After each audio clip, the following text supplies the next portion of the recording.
Oi, pessoal, tudo bem? Primeiramente, né, muito obrigada pela presença aqui nessa palestra. Então, eu vou passar aqui pelos slides. A gente vai trabalhar hoje, abordar, né, alguns dos principais microservices patterns utilizados aí na implementação de arquiteturas de microservices. E depois, então, ao final, aí eu vou olhar o chat. Se vocês tiverem dúvidas, aí a gente vai também discutindo essas dúvidas, ok? Então, vamos lá. O tema, então, dessa palestra são os principais microservices patterns e as suas aplicabilidades. Mas, rapidamente, né, deixa eu me apresentar para quem não me conhece. Eu sou a Michelle Brito, eu trabalho como arquiteta de software, também sou premiada Microsoft MVP por 3 anos consecutivos, sou fundadora da Decoder, que é uma formação de especialistas em microservices Java com Spring, e também sou criadora de um canal no YouTube que é especializado em Java, em Spring e microservices. Então, depois, se vocês quiserem conferir muito mais conteúdo sobre isso, inclusive conteúdos também práticos sobre Spring, sobre microservices, é só vocês, então, darem uma olhadinha lá no meu canal que vocês vão achar bastante conteúdos. E agora, então, vamos para o conteúdo da palestra, certo? Mas antes de começar a falar dos microservices patterns, né, que são alguns dos principais que eu trouxe aqui hoje para a gente abordar, vou falar um pouquinho sobre a arquitetura de microservices, né, alguns dos benefícios e por que é tão interessante hoje em dia de utilizarmos nas nossas aplicações. Então, aqui, primeiramente, eu trouxe um slide que ele mostra um pouquinho da evolução arquitetural ao longo dos anos, né? Desde que tínhamos apenas aplicações com sistemas monolíticos até surgir as arquiteturas de microservices. Então, antes de mais nada, né, essa comparação aí para ficar um pouco mais claro o que vem a ser microservices, vou falar um pouquinho do sistema monolítico que a gente tem aqui do lado esquerdo da tela. Então, o sistema monolítico nada mais é do que uma aplicação que ela é constituída por um grande bloco de códigos, né? Um único bloco de códigos, onde essa aplicação ela também tem uma única base de dados. E com o passar do tempo, então, né, esse modelo arquitetural ele começou a apresentar algumas limitações, onde a evolução arquitetural começou a tender a ser mais distribuída possível até chegar nas arquiteturas de microservices que temos aqui do lado direito, onde uma aplicação ela é composta por diversos microserviços. Esses microserviços eles são independentes, né, entre si, mas eles se comunicam uns com os outros internamente. E também para tornar, então, essa independência, esse isolamento ainda maior, cada um desses microserviços geralmente tem a sua própria base de dados, né? Então, hoje em dia, é até interessante que muitas vezes a gente encontra essa distribuição até no front-end, onde a gente já encontra aplicações que estão sendo construídas utilizando de micro front-ends. Então, se essa evolução né, já chegou até no front, no back-end precisamos sempre buscar evoluir e utilizar desses modelos arquiteturais que trazem aí diversos benefícios para as nossas aplicações, para as nossas demandas atuais, né, para os cenários que temos aí cada vez mais a necessidade de mudanças mais rápidas, né, com a evolução tecnológica que vem cada vez aí mais forte. Então, com os microservices, a gente consegue aí atender diversas das limitações dos sistemas monolíticos e com este modelo arquitetural a gente consegue criar aplicações altamente disponíveis, altamente escaláveis. Conseguimos também dessa forma fazer com que as equipes elas consigam trabalhar de forma muito mais independentes umas das outras. Também a gente consegue trazer a gente consegue também trazer uma flexibilidade tecnológica muito grande, né? Já que temos essa independência entre esses serviços, então podemos utilizar de múltiplas tecnologias mais adequadas para cada cenário. A gente também tem isolamento a falhas, isolamento da modelagem de dados, né? Conseguimos ali fazer essas alterações, tanto de negócios, quanto também alterações, modernizações tecnológicas de uma forma muito mais simples e mais fácil do que seria numa aplicação monolítica.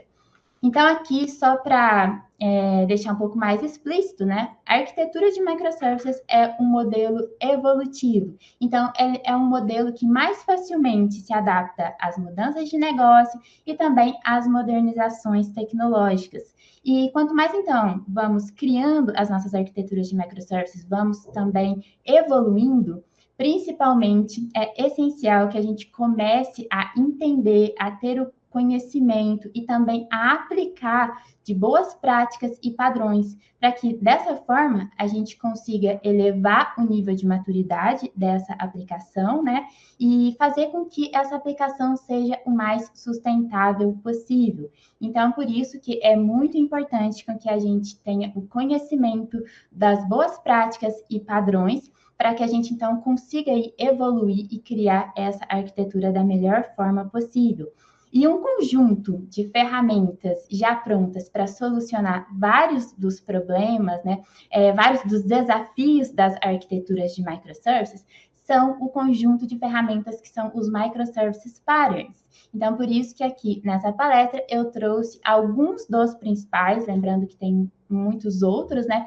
Mas eu trouxe aqui alguns dos principais microservices patterns que a gente tem que ter este conhecimento aí para buscar sempre construir aplicações que sejam sustentáveis.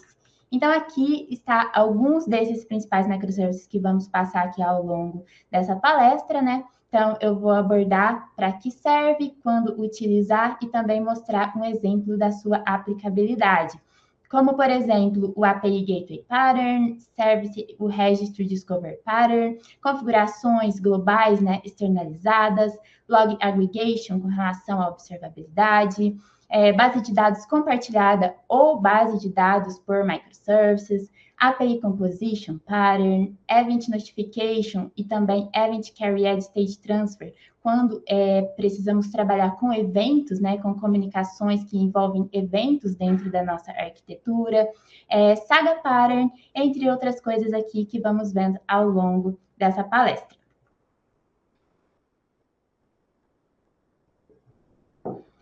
Bom, então, o primeiro deles, né, é com relação ao API Gateway Pattern.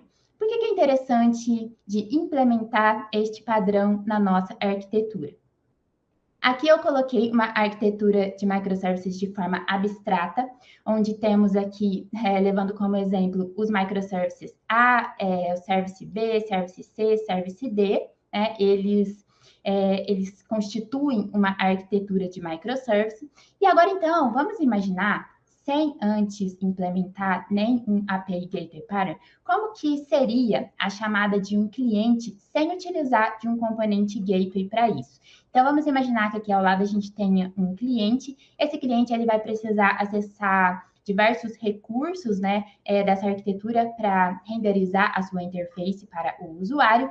E neste caso, como que ele vai fazer? Já que temos, considerando aqui a nossa arquitetura, base de dados por microservices, então temos recursos ali distribuídos pela arquitetura. Não basta, às vezes, ele chamar um único microservice, que esse microservice ele vai ter todos os dados que ele precisa disponível. Ele vai ter que fazer múltiplas chamadas até ele conseguir ali reunir todos os recursos necessários para ele renderizar a sua interface, por exemplo. Então, neste caso, o client ele vai enviar uma requisição diretamente para o Service A para obter ali os recursos necessários ou iniciar alguma determinada requisição, algum processo. A mesma coisa quando ele precisar de se comunicar com o Service B, ele vai se comunicar diretamente com o microservice B, com o microservice D, com o microservice C e assim sucessivamente, né? Assim por diante. Mas, pensando agora nas boas práticas e padrões, como que a gente pode fazer para melhorar isso e contribuir aí para elevar o nível de maturidade da nossa arquitetura? Podemos, então, implementar um pattern que se chama API Gateway Pattern, e para isso, a gente pode, então, inserir um novo componente na arquitetura. Esse componente aqui em cinza, ele é mais um microservice, só que este microservice diferente dos que estão coloridos, né? Eu coloquei ele em cima, em cinza, para exemplificar que ele é um microservice de configuração. Então, ele não vai ter regras de negócio, ele vai ter uma responsabilidade de fazer, então, a implementação deste API Gateway Pattern. E o que este API Gateway Pattern ele faz, né? Pelo que ele é responsável? Com este componente implementado e inserido na arquitetura, o cliente agora, ao invés de precisar saber o endereço de cada um dos múltiplos microservices dentro da arquitetura, ele vai poder se comunicar simplesmente com uma porta pública, como por exemplo a porta 8080, acessando o gateway, e o gateway vai ser responsável por fazer o roteamento, aplicando ali filtros predicados, por exemplo, e assim fazer o roteamento para o respectivo microservice, fazer todo o processamento dessa requisição e devolver essa resposta para o cliente. Então, dessa forma, a gente implementa, né, uma API Gateway. O principal é saber como que se dá a base deste pattern e depois a gente pode pensar em qual que vai ser a tecnologia ou a solução que vai ser utilizada para desenvolver e inserir este componente na arquitetura. Então, dessa forma, a gente centraliza, né, todas as entradas externas da nossa arquitetura. Outra forma também é utilizar deste componente API Gateway para inserir ali uma camada de autenticação, onde a gente pode, por exemplo, colocar todos os outros microservices que estão internos na arquitetura em um ambiente privado, um private network, por exemplo, onde o cliente ele vai ter acesso apenas ao gateway, e o gateway, além de fazer todo esse roteamento, ele também pode ter a responsabilidade ali de lidar com a autenticação e autorização da arquitetura, ou simplesmente ele pode apenas fazer mesmo o papel de roteamento e a gente deixar esses microservices em um ambiente público, mas cada um deles fazer aí o seu papel aí de autenticação e autorização, né, utilizando de um outro pattern que se chama também Access Token Pattern, mas isso seria já um tema um pouco à parte dessa palestra, apenas como curiosidade, certo? Agora, seguindo aqui, vamos para o segundo microservice pattern que eu trouxe, que é o Registry Discovery Pattern. Da mesma forma como API Gateway, vocês podem ver que eu inseri mais um componente aqui nessa arquitetura, aqui embaixo, que é o Service Registry. Bom, este Service Registry, ele também vai ser um microservice, só que ele não vai ser um microservice de negócio, ele vai ser um microservice de configuração, que ele vai ter, então, todo esse papel de registrar e também de descobrir os microservices sempre quando for necessário. Você pode ver também, né, uma outra observação, que tanto o Gateway quanto o Service Registry, eu coloquei eles ligados nessa linha pontilhada. Por quê? Para mostrar que são componentes que são relacionados às preocupações transversais em arquiteturas distribuídas. Ou seja, são preocupações que se desdobram para vários ou para todos os microservices da arquitetura. Então, por isso que eu coloquei eles ligados, né, nessa linha pontilhada para mostrar que são realmente componentes que vão se conectar de uma determinada forma com os demais microservices da arquitetura, inclusive aqui, por exemplo, com também o componente API Gateway. Mas vamos agora entender por que serve, né, o Service Registry, por que é interessante também de implementar um Service Registry na nossa arquitetura e assim, né, contemplar aí mais um microservice pattern, que é o Registry Discovery.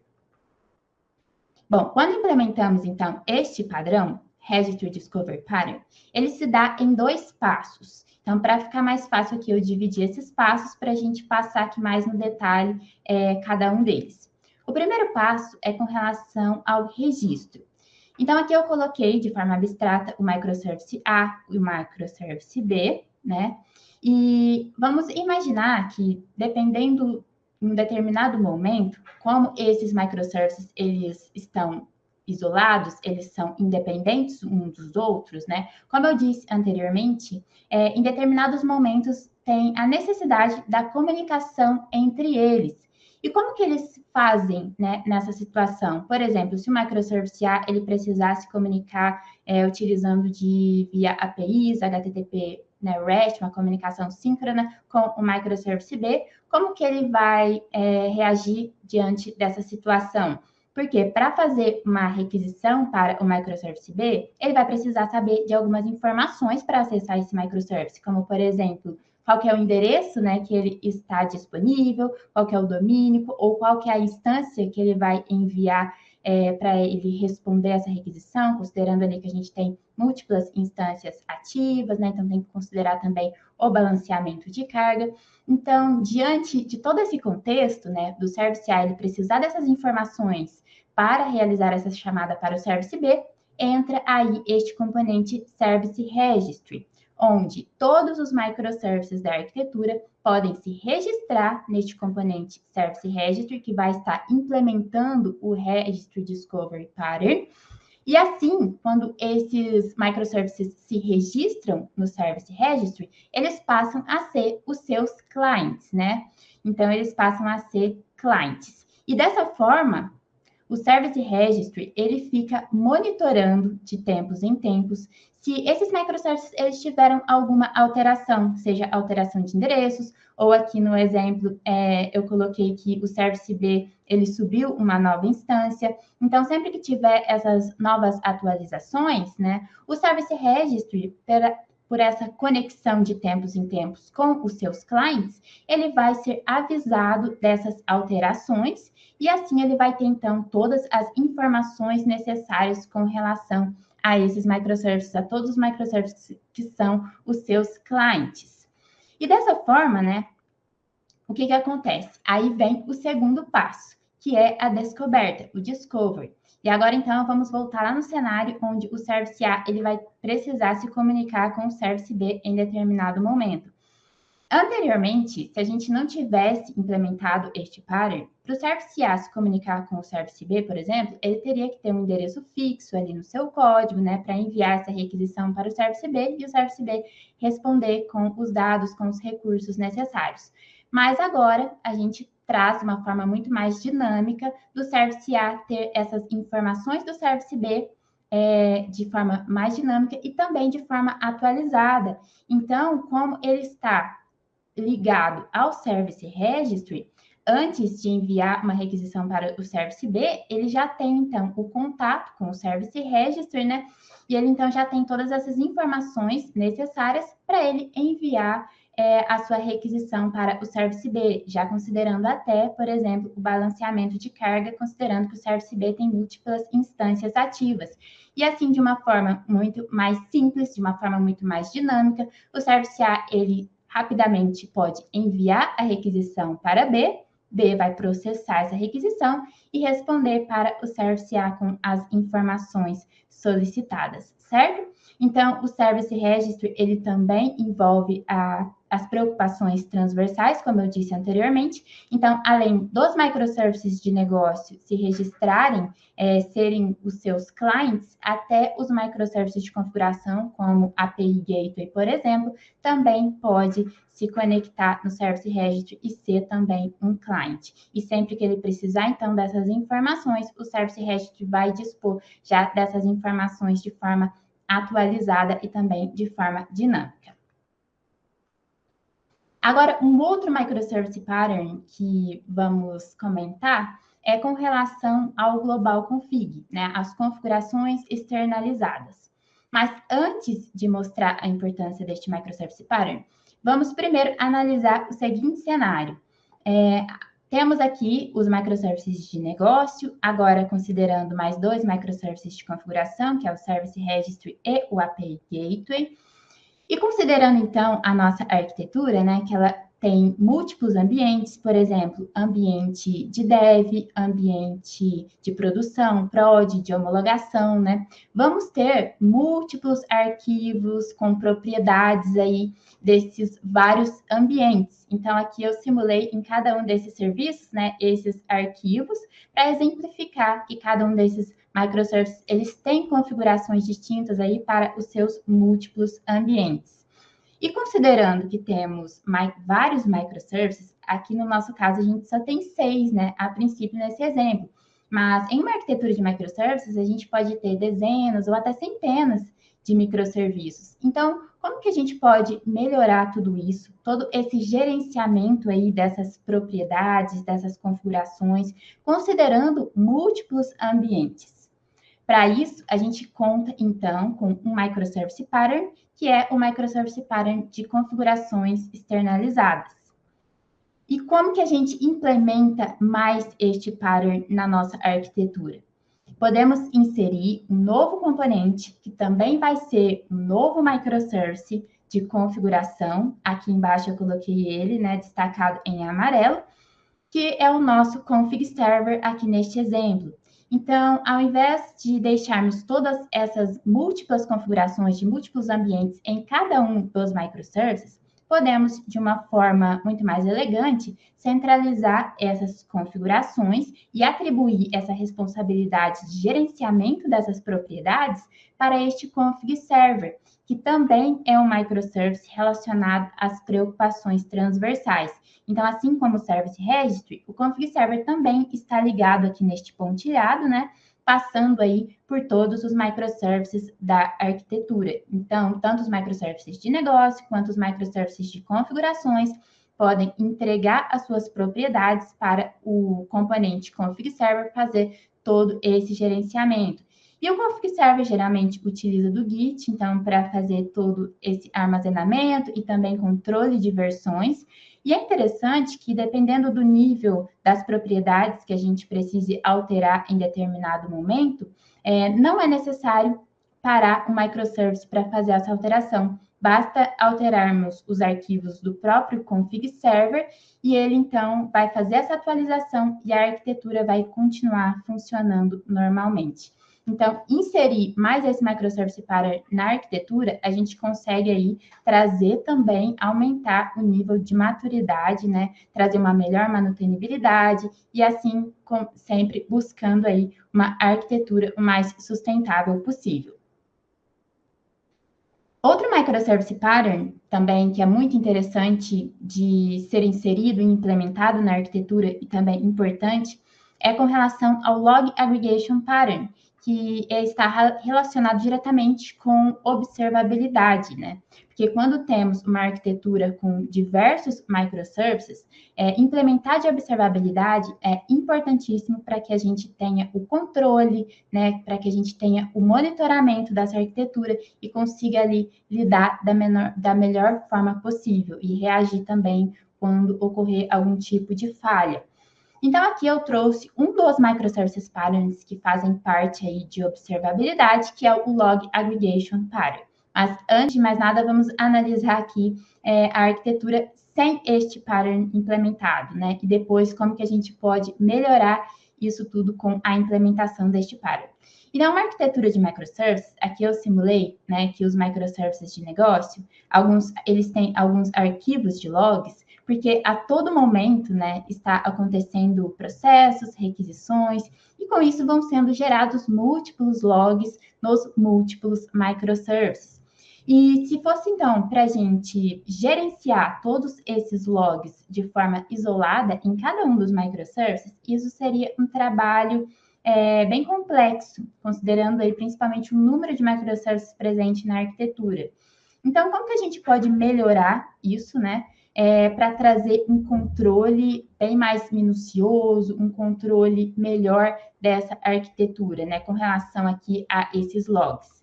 Podemos utilizar, então, do Log Aggregation Pattern, implementar este padrão na nossa arquitetura, e para isso, como que a gente deve proceder? Né? Devemos, então, inserir uma base de logs nessa arquitetura. Aqui, no caso, eu coloquei que podemos utilizar do Elasticsearch.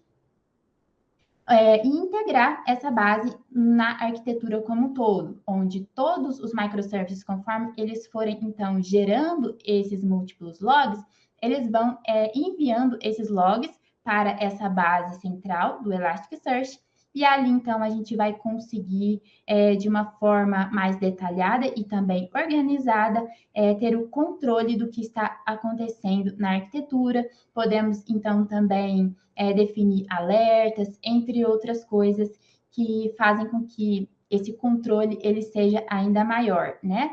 Então, aqui eu coloquei como exemplo, podemos utilizar do Elasticsearch para enviar esses logs, mas lembrando que para tudo isso, né, para a gente implementar realmente o Log Aggregation Pattern, precisamos também, antes de enviar esses logs para essa base, né, estruturar, porque imagine que cada um dos microservices envie um padrão diferente de log, realmente seria também complexo de lidar aí com todos esses padrões múltiplos chegando para fazer essa análise. Então, primeiro, precisamos padronizar, estruturar estes logs e, em seguida, enviá-los para uma base como o Elasticsearch, por exemplo. Aí também vai depender muito da ferramenta que vai ser utilizada. Pode utilizar, no caso, o Elasticsearch para armazenar, do Kibana para montar os dashboards, fazer todo o controle desses logs, ficar de uma forma muito mais visual, né? E assim aí a gente ter este controle mais minucioso dos nossos múltiplos microservices que compõem a nossa arquitetura.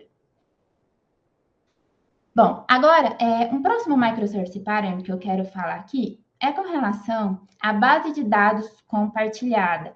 Muitas vezes, né, este ponto ele pode ser um equívoco. Para quem está começando a utilizar de microservices, né, está começando a aprender, pode ser um equívoco pensar que quando temos uma única base de dados na arquitetura de microservices, não temos uma arquitetura de microservices. E isso, na verdade, é um equívoco. Porque inclusive, o Shared Database Pattern é um dos microservices patterns, né? Onde os serviços, eles já estão isolados, eles já estão com suas regras de negócio isoladas, divididas, né, de forma independente, porém, eles ainda aqui simulando o desenho, ele está utilizando de uma única base. Esse cenário a gente consegue visualizar principalmente quando temos migração de sistemas monolíticos para microservices, onde essa migração ela começa a ser feita de forma gradual, de forma parcial, onde começa primeiramente a isolar os contextos de negócio, né? Então, primeiro a gente faz uma etapa isolando os microservices, criando aí cada um dos microservices com suas próprias responsabilidades, e numa segunda fase, né, aí sim, esses microservices, eles param de usar uma única base e também passam a cada um a ter a sua própria base de dados, certo? Então, é um cenário típico e comum quando temos essa transição dessa migração de monolíticos para microservices, e considerando que quando temos uma única base de dados para todos os microservices, temos uma consistência muito forte neste caso, né? Temos uma consistência forte. Mas também devemos lembrar que, utilizando de uma única base para múltiplos microservices, temos aqui um ponto de autoacoplamento. E um dos principais objetivos de se utilizar a arquitetura de microservices é realmente buscar o maior isolamento, o menor acoplamento possível. Então, por isso que para evoluir cada vez mais a arquitetura de microservices, o ideal é que cada um dos microservices possua a sua própria base de dados, ou seja, que eles implementem o microservice pattern, que é o Database per Server Pattern, certo?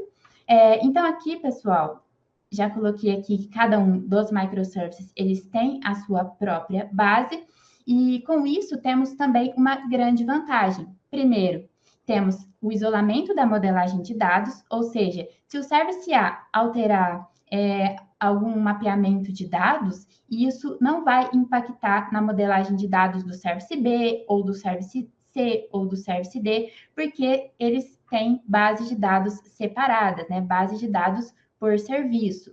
E uma outra vantagem também é que, como cada um tem a sua própria base de dados, podemos utilizar aí de múltiplas tecnologias, qual que se encaixa melhor dependendo ali de cada regra, dependendo do contexto, de cada responsabilidade do microservice. Aqui, para exemplificar, eu coloquei que o Service A e o Service C estão utilizando do PostgreSQL, enquanto o Service B, por exemplo, talvez um Redis vai se encaixar melhor, dependendo do contexto, dependendo do negócio, da responsabilidade que é implementada no microservice B, enquanto que no microservice C, ele pode utilizar, por exemplo, um MongoDB, um NoSQL, certo? Então, a gente tem aí essa flexibilidade tecnológica muito maior, já que temos, além dos serviços, né, independentes, também bases de dados por serviço.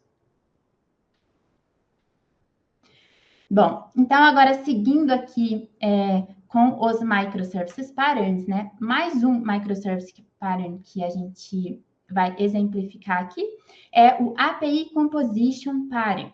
Então, eu trouxe dois casos, porque este é um padrão que pode ser implementado de diferentes formas dentro da arquitetura. Então, aqui eu trouxe dois casos aqui para exemplificar. O primeiro deles é considerando que vamos utilizar de um dos microservices de negócio para implementar o API Composition Pattern. Então, agora eu vou passar rapidamente aqui o fluxo, que vai ficar um pouco mais fácil de entender por que utilizar deste padrão.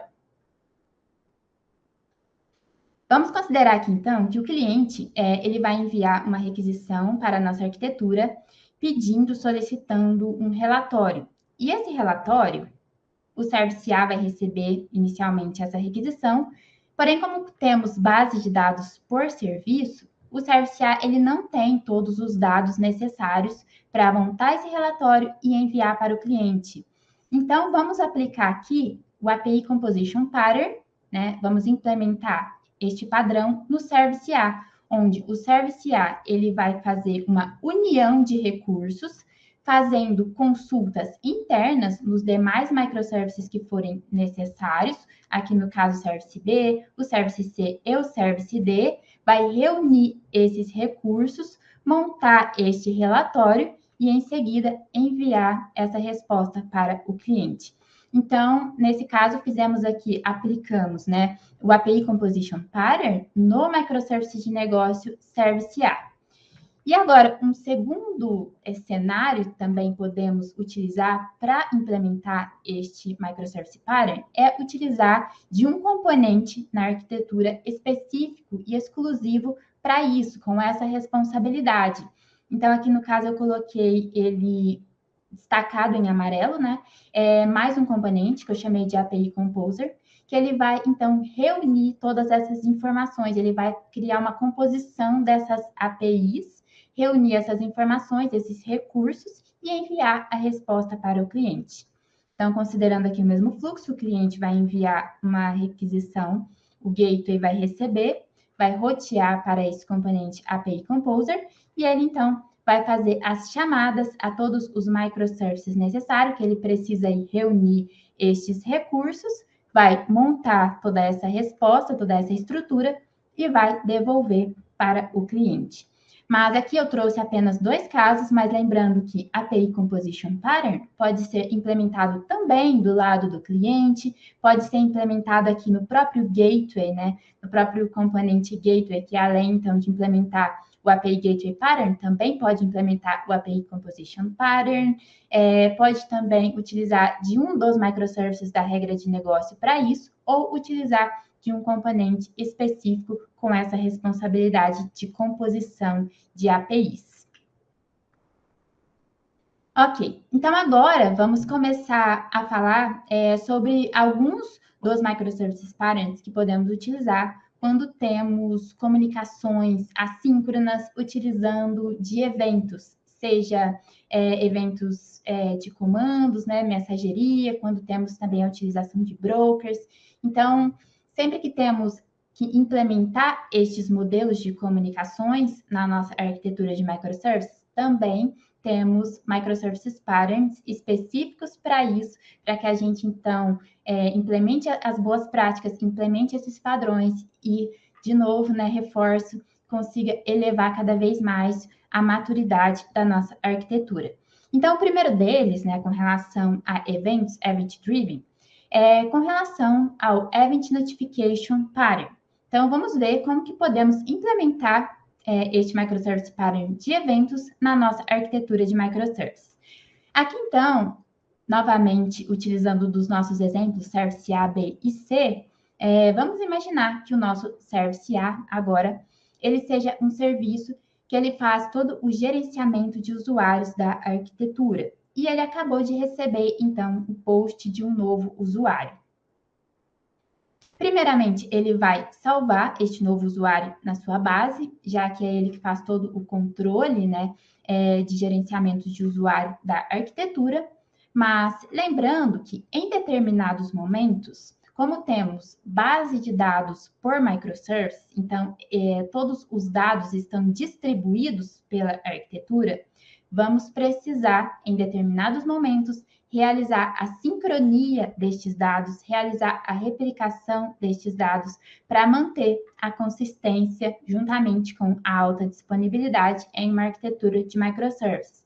Então, considerando que esses dados estão distribuídos, em determinado momento que um microservice A ele recebe este novo usuário, para completar e também para manter a consistência dos dados pela arquitetura, o Service B, por exemplo, ou o Service C, em determinado momento, vai ter que receber essa notificação de que um novo usuário entrou na arquitetura, porque dependendo da regra de cada um, pode ser que eles precisem reagir quanto a este evento que acabou de ocorrer no Service A.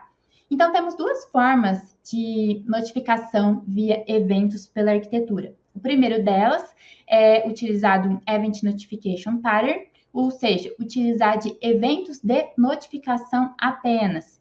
Então, considerando aqui este evento que acabou de ocorrer, o Service A acabou de salvar um novo usuário na sua base de dados e agora ele precisa notificar o restante da arquitetura que este evento ocorreu. Então, o que ele vai fazer diante deste caso?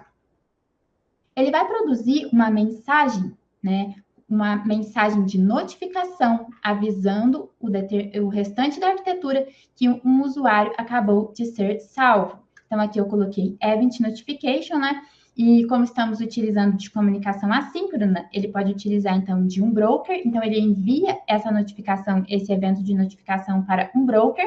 E todos os microservices que, em determinado momento, precisam reagir quanto a essa informação, quanto a esse evento, podem se conectar neste canal de evento e receber essa notificação que um usuário, ele foi salvo, ele entrou na arquitetura.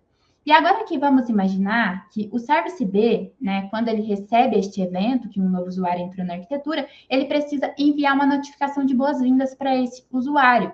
E como que ele precisa agir diante de tudo isso? A notificação que chegou, que o Service A enviou através do Event Notification, foi apenas avisando que um determinado usuário entrou na arquitetura, né, com o ID, o identificador universal deste usuário. Só que o Service B, ele não tem mais nenhuma informação desse usuário, como, por exemplo, qual que é o e-mail que ele vai enviar essa notificação, qual que é o nome que ele vai colocar para dar as boas-vindas para esse usuário. Então, neste caso, diante deste processo que ele precisa realizar, ele precisa, o Service B, se comunicar internamente, utilizando aqui de uma comunicação síncrona via HTTP REST, né, enviar um GET para o Service A para obter este dado completo de usuário. Por exemplo, o e-mail, o nome, entre outras coisas necessárias para montar essa notificação e enviar para o usuário.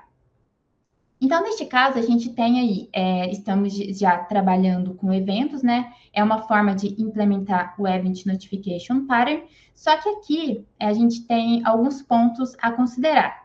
Já temos um menor acoplamento na arquitetura em si, só que o microservice B, em determinados momentos, aqui eu coloquei como exemplo o Service B, mas imagine que não só ele precisa dos dados de usuário, mas que múltiplos microservices precisem desses dados de usuário. Então, o que eles vão precisar realizar? Eles vão precisar fazer igual o Service B e recorrer até o serviço principal, né, até o serviço primário que gerou este evento, para buscar os dados completos deste usuário.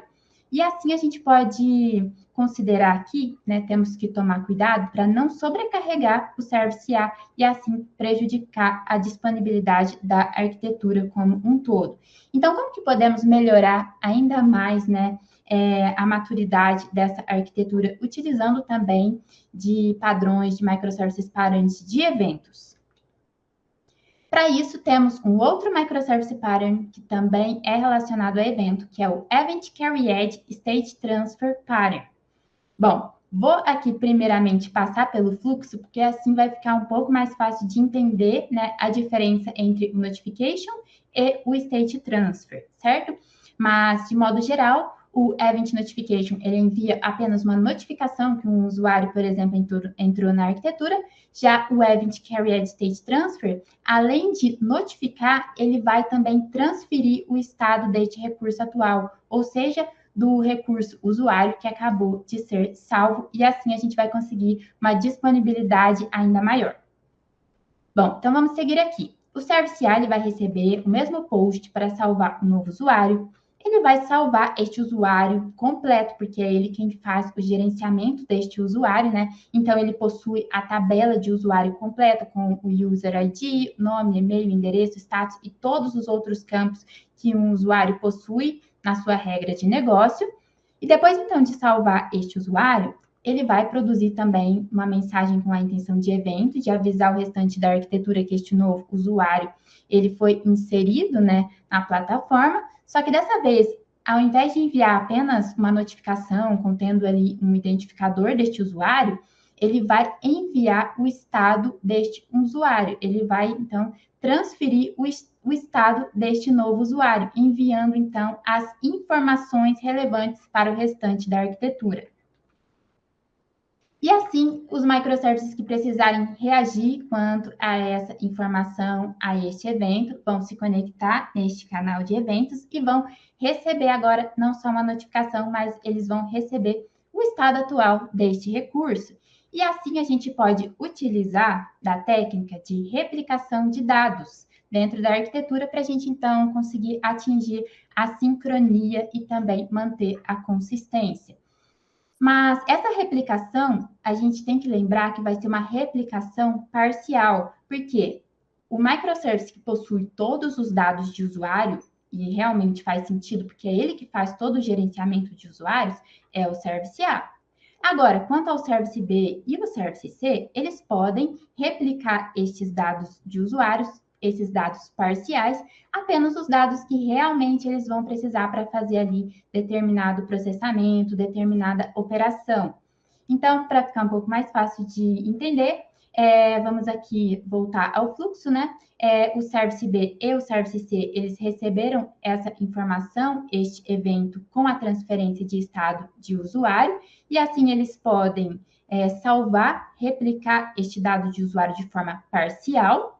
Então, aqui eu coloquei Save Partial User, né, em ambos. E agora, na hora que o Service B ele precisar enviar aquela mesma notificação de boas-vindas para esse usuário, ele já vai ter na sua tabela interna da sua base de dados ali separada, todas as informações necessárias para ele enviar essa notificação para o usuário, como o nome, como o e-mail. E sabe aquela requisição que anteriormente ele teria que fazer para o Service A para obter todos os dados necessários para ele conseguir enviar essa notificação? Ela não vai mais precisar ser realizada, porque aqui a gente já trouxe, né, a transferência de estado e o Service B ele já tem esses dados parciais sempre que ele precisar enviar uma determinada notificação para esse usuário, sem a necessidade de recorrer sempre ao microservice A, que é o que gerencia esses usuários. Dessa forma, a gente consegue visualizar que temos um menor acoplamento ainda, né? O Service A, principalmente, ele envia essa notificação para o restante da arquitetura e ele não precisa se preocupar como que o Service B vai reagir quanto a isso, ou como que o Service C também vai reagir quanto a isso. E o Service B, por exemplo, na hora que ele vai enviar essa notificação, ele não precisa mais recorrer ao Service A para obter aqueles dados que ele precisava, porque ele já vai ter esses dados disponíveis. Então, assim, a gente consegue também aumentar, né, a disponibilidade ainda mais da nossa arquitetura. Então, aqui eu só coloquei uma nota, né, resumindo, transferência de estado entre os serviços através de eventos, para a gente, então, contemplar aí a técnica de replicação de dados dentro da arquitetura, buscando, é claro, uma maior disponibilidade e também manter a consistência desses dados distribuídos dentro da nossa arquitetura de microservices. E agora aqui, mais um microservice pattern, né, que eu quero trazer aqui como exemplo, que a gente vai discutir um pouco, é com relação ao Saga Pattern, né? Muitas vezes aí a gente ouve esses termos, né, pode ficar em dúvida o que é um padrão, o que é outro, quando inserir um, quando inserir outro. Então, agora vamos falar um pouquinho do Saga Pattern. Depois, ao final, também vou comentar que ele tem duas maneiras de se implementar este pattern, que é com relação à coreografia ou à orquestração. Mas, antes de mais nada, vamos visualizar aqui o que vem a ser o Saga Pattern. Bom, nada mais é, então, do que uma sequência de transações distribuídas. Como temos microservices com base de dados separadas, né, base de dados por microservices, esses dados, então, eles estão distribuídos na arquitetura. E muitas vezes, um processo, ele envolve muito mais do que um único microservice. Às vezes, um determinado processo, ele envolve ali um conjunto de microservices, né? Então, são transações que se desdobram para um grupo de microservices. Então, nesse caso, como que devemos tratar quanto a isso? Devemos implementar o Saga Pattern, que é essa sequência de transações distribuídas. Para ficar um pouco mais fácil, vamos aqui imaginar que o nosso Service A ele vai receber uma determinada solicitação. Service A aqui, só para exemplificar, ele pode ser, por exemplo, um microservice que gerencia ordens de pedidos. Então, ele vai ali, primeiro de tudo, realizar a sua transação local, como, por exemplo, iniciar este pedido, né, salvar essa nova ordem. E depois, para que os outros microservices da arquitetura dê continuidade nas suas transações, ele precisa enviar uma notificação, seja utilizando ali de uma comunicação assíncrona, né, via mensageria, que pode ser por comandos ou por evento. Por comandos, ele vai enviar uma ação para um microservice exclusivo realizar essa ação, ou por eventos, como acabamos de ver anteriormente, ele notifica o restante da arquitetura e os microservices que precisarem reagir quanto a isso se conectam neste canal de eventos para receber, então, essas informações. Então, o Service A aqui, vamos considerar que ele acabou de salvar, de iniciar um novo pedido, ele vai salvar isso tudo no banco de dados e vai produzir uma mensagem informando, né, que este evento ocorreu, vai postar isso num canal, onde um próximo microservice vai ouvir essa mensagem, vai também realizar o seu processamento quanto a esses eventos, a essas informações novas, vai realizar também a sua transação local. Aqui vamos imaginar que pode ser um microservice de produção, né, para iniciar ali a produção daquele determinado pedido. Na sequência, ele também vai realizar a transação local, dizendo que ele iniciou um determinado ticket de produção, vai colocar essa informação também num canal, onde um terceiro microservice, o microservice C, vai receber essa notificação, vai realizar a sua transação local. Vamos imaginar que esse microservice C, ele seja um microservice de pagamento, que vai fazer o pagamento aí desse pedido, e assim por diante. Então, temos aí uma sequência de transações, né, que envolvem aí diversos microservices, já que temos essas bases de dados aí separadas por microservice, e também temos o contexto, né, o negócio dividido também em contextos isolados. Mas agora temos que lembrar que em determinado momento, durante essa sequência, né, essa saga de transações distribuídas, pode ser que em uma dessas determinadas transações ocorra algo indesejado, né? Como, por exemplo, aqui o Service C, eu coloquei esse xzinho. Vamos imaginar que durante o processamento desse pagamento, o pagamento tenha falhado. E aí, como que a gente deve reagir quanto a isso, né? Precisamos também levar em consideração a compensação desses dados, ou seja, de todos os dados que já foram realizados as suas transações locais. Então, aqui considerando que o Service C, ele teve, durante o processamento de um pagamento falhou, o que deve ocorrer? Ele vai precisar notificar este evento, que o pagamento deste recurso, ele falhou. Primeiro, ele vai realizar ali a sua transação local, né?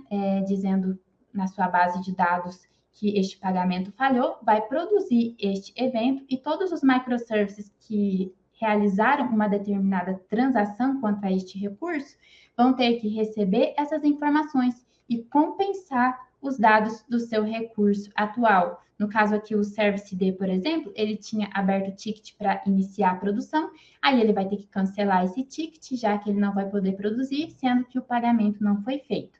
E a mesma coisa, o Service A, ele tinha iniciado a order, já que não teve um pagamento bem sucedido, ele vai ter, então, que cancelar essa ordem, certo? Então, assim, a gente tem compensação de dados do estado atual desses recursos, utilizando aí de sagas. E como eu disse anteriormente, quando a gente vai implementar este microservice pattern, temos duas formas de implementar. A primeira delas é utilizando de orquestração, onde um dos microservices, né, ele, além ali de ter a sua responsabilidade, o seu contexto para gerenciar, ele também vai ser atribuído mais uma responsabilidade, que é a responsabilidade de ser um orquestrador. É ele que vai orquestrar, então, todas as ações dos próximos microservices que vão realizar todas essas transações. Então, ele vai seguir uma certa ordem, né, para enviar as requisições para os demais microservices irem processando e assim por diante. Ou podemos utilizar também do contexto de coreografia, né, quando temos aí uma forma um pouco menos acoplada, né, que não vamos ter, neste caso, um microservice que vai centralizar e realizar a organização dessa sequência de transações distribuídas, mas quando utilizamos de coreografia, cada um dos microservices, eles ficam mais independentes e eles que ficam responsáveis mesmo por se conectar nos canais de mensagem que eles precisam aí receber informações quando ocorrer determinados eventos. Temos duas formas, então, de implementar o Saga Pattern na nossa arquitetura de microservices. Então, aqui foi alguns dos microservices patterns, né, que passamos aqui ao longo dessa palestra. Lembrando que tem outros microservices patterns, aqui eu coloquei os principais para que a gente consiga visualizar de uma forma mais prática, né, para realmente ver qual que é a importância de inserirmos cada um deles na nossa arquitetura, quando utilizar cada um deles, né, a importância de cada um, porque quanto mais padrões, mais boas práticas a gente traz para a nossa arquitetura de microservices, mais a gente consegue elevar o nível de maturidade dessa arquitetura e também sempre com o objetivo de tornar a arquitetura mais sustentável possível, ou seja, com uma alta manutenibilidade, também que ela seja capaz aí de facilmente passar por mudanças de negócio, mudanças tecnológicas, entre outras coisas. Bom, então é isso. Obrigada. Aqui embaixo estão algumas das minhas redes, como eu falei anteriormente, né? O meu YouTube, você vai poder encontrar conteúdos também sobre microservices, sobre arquiteturas de microservices práticos, sobre isso. Tem falar também de outros conteúdos como Spring, Java, entre outras coisas. E o meu Instagram, que é onde eu fico mais ativa. Se vocês depois tiverem dúvidas ou feedbacks, é só me mandar por lá pelo direct.